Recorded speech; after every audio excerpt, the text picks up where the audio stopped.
మీరు అమెరికన్స్‌ని ఏదన్నా పార్టీకి ఇన్వైట్ చేసినా, ఫర్ ఎగ్జాంపుల్ బర్త్‌డే పార్టీస్ అయినా, హౌస్ వార్మింగ్ అయినా, లేకపోతే మ్యారేజ్ ఇన్విటేషన్స్ అయినా, ఇలాంటి వాటికి వేటికి ఇన్వైట్ చేసినా, లేదా మీరు వాళ్ళు ఇన్వైట్ చేసిన దానికి అటెండ్ అయినా, కొన్ని సంఘటనలు మనకి చాలా విచిత్రంగా అనిపిస్తాయి, వింతగా అనిపిస్తాయి. అండ్ ఫస్ట్‌లో మేమైతే చాలా షాక్ అండ్ సర్ప్రైజ్ అండ్ అవాక్ అయిపోయామనమాట.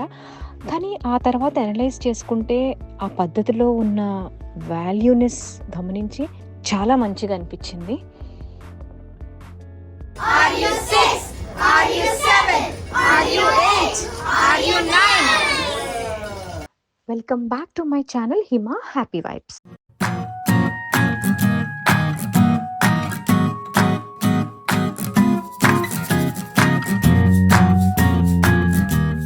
అందరూ ఎలా ఉన్నారు? మీరందరూ చాలా బాగున్నారనుకుంటున్నాను. మేము కూడా చాలా బాగున్నాము. అయితే మళ్ళీ నేనొక గ్రేట్ ఇన్ఫర్మేషన్ మీకు షేర్ చేద్దామని మీ ముందుకొచ్చేసాను. ప్రతి వీడియోలోనూ టేక్ అవే ఒక కాన్సెప్ట్ మీకు ఉపయోగపడాలనే ఉద్దేశంతోనే నేను చేయాలని డిసైడ్ అయ్యాను కాబట్టి, సో మీరు ఈ వీడియోలో డెఫినెట్‌గా మీకు ఇన్ఫర్మేటివ్‌గా ఉంటుంది అని నేను ఆశిస్తున్నాను. వీడియో లాస్ట్ వరకు చూడండి. మధ్యలో చాలా ఇన్ఫర్మేషన్ నేను కవర్ చేస్తాను. పార్టీస్ అనేవి వివిధ విధాలలో ఎవరి స్థోమత తగ్గట్టు వాళ్ళు సెలబ్రేట్ చేసుకుంటారు కదా! ఫర్ ఎగ్జాంపుల్ బర్త్‌డే పార్టీస్ అయితే ఇంట్లోనే సర్ప్రైజెస్ తోటి అండ్ ఆర్కేడ్స్ తోటో, లేదా మనం ఫ్యామిలీస్‌ని ఇంటికి పిలుచుకొని గ్రాండ్‌గా డిన్నర్ పార్టీయో, ఇంకా మేకప్ పార్టీస్ అని ఏజ్‌కి తగ్గట్టుగా ఎవరి ఏజ్ ఎలా ఉంటుందో కిడ్స్ వాళ్ళ ఏజ్‌కి తగ్గట్టుగా పార్టీస్ అనేవి సెలబ్రేట్ చేసుకుంటూ ఉంటాం కదా!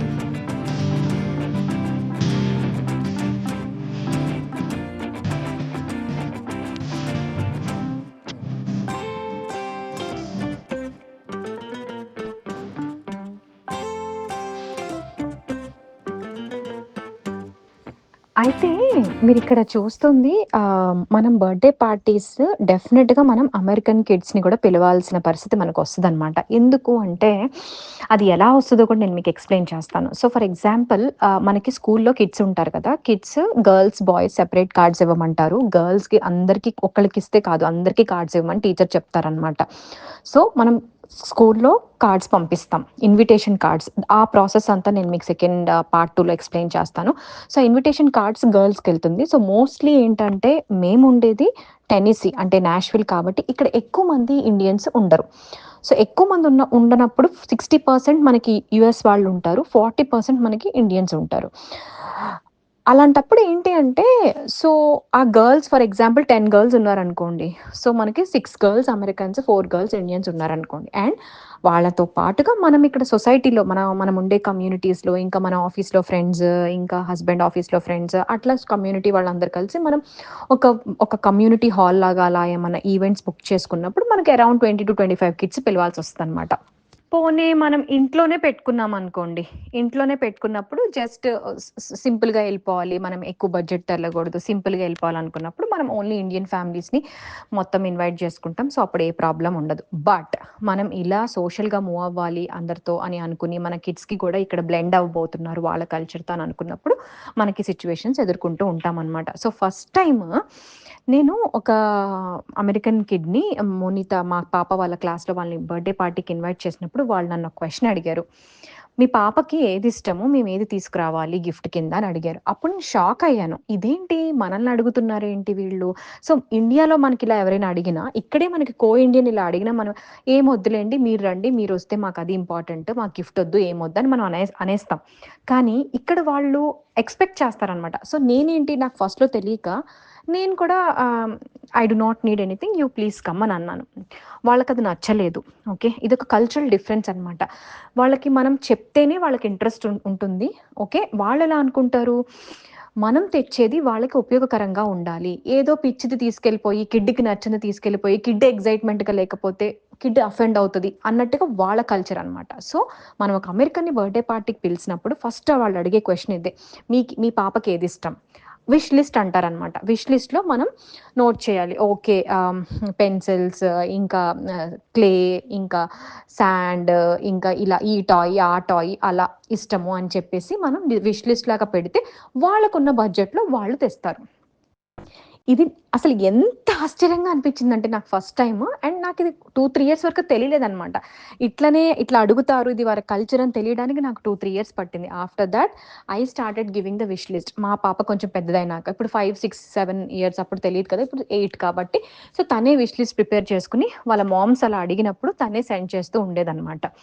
అయితే ఈ కల్చర్ ఇప్పుడు ఇండియాలో ఉందా? ఇండియాలో మీరు ఒకవేళ బర్త్‌డే పార్టీస్‌కి ఇన్వైట్ చేస్తే, మీ ఫ్రెండ్స్ వచ్చేటప్పుడు మీ పాపకేదిష్టం, మీ బాబుకేదిష్టం అని ఇప్పుడు అడుగుతున్నారా? ఎందుకంటే ఇప్పుడు ఇండియా, యూఎస్ ఒకటిగా పయనిస్తుంది కాబట్టి, ఈ కల్చర్ ఇండియాలో కూడా వచ్చిందా లేదా అని నాకు కమెంట్స్‌లో చెప్పండి.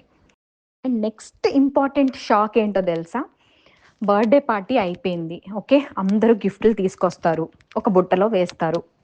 మీరిక్కడ క్లిప్పింగ్స్‌లో కూడా చూస్తూ ఉంటారు. బుట్టలో వేసిన తర్వాత వాళ్ళ కల్చర్ ఏంటో తెలుసా? గిఫ్ట్స్ అన్నీ కూడా పేర్లు చదివి వాళ్ళ ముందే గిఫ్ట్ అంతా ఓపెన్ చేయాలి. ఇది ఇంకొక షాక్ నాకు. అసలు గిఫ్ట్ అంతా వాళ్ళ ముందే ఓపెన్ చేస్తే, ఎందుకు అంటే మన పాప కోసం తెచ్చిన గిఫ్ట్ ఆ పాప తెచ్చింది కాబట్టి, ఆ పాప, ఈ పాప హగ్ చేసుకోవటం, ఇంత మంచి గిఫ్ట్ నా కోసం తెచ్చావు, నాకిష్టమైంది నువ్వు తెచ్చావు అనే ఎక్సైట్‌మెంట్, ఆ expression, the kind of expressions which both of them take it. ఆ ఎక్సైట్‌మెంట్ అనేది వాళ్ళు వాళ్ళ కళ్ళల్లో చూడాలి. ఓకే, నా గిఫ్ట్ వీళ్ళకి ఉపయోగపడింది అని వాళ్ళనుకోవాలి. వీళ్ళు కూడా ఏంటి, ఓకే, అబ్బా! నా కోసం ఎంత మంచిది తెచ్చింది. అది పిల్లల మధ్య ఎమోషన్స్ చాలా స్ట్రాంగ్‌గా బాండ్ అవుతాయన్నమాట. సో, వాళ్ళ కల్చర్‌లో నాకిది చాలా నచ్చింది. బట్ మనం ఏం చేస్తాము ఇండియన్స్, హ్యాపీగా గిఫ్ట్‌లన్నీ ఇంటికి పట్టుకెళ్ళిపోయి, ఒక 20 మందిని పిలిచామనుకోండి, 20 గిఫ్ట్‌లయితే మన పేరెంట్స్ ఏం చేస్తారు, మనమందరం ఏం చేస్తాం, మన పిల్లలకి నెలకో గిఫ్టో, లేకపోతే వారానికో గిఫ్టో ఓపెన్ చెయ్యి అని చెప్పి మూట కట్టుకొని లోపలికి తీసుకొని పోతాం. అంతేనా? ఈ గిఫ్ట్స్ అన్నీ కూడా birthday party girl or birthday party boy ముందు ఓపెన్ చేయడం అనే కల్చర్ మనకి ఇండియాలో వచ్చిందా లేదా అని కూడా నాకు కమెంట్స్ రూపంలో తెలియబరచగలరని అనుకుంటున్నాను. Stay tuned for part 2 with more in-depth and reasons for all this and what are the expenses, ఎంత ఖర్చు అవుతుంది ఏంటి అన్నీ నేను part 2లో చెప్తాను. Stay tuned. Thank you for watching. Bye.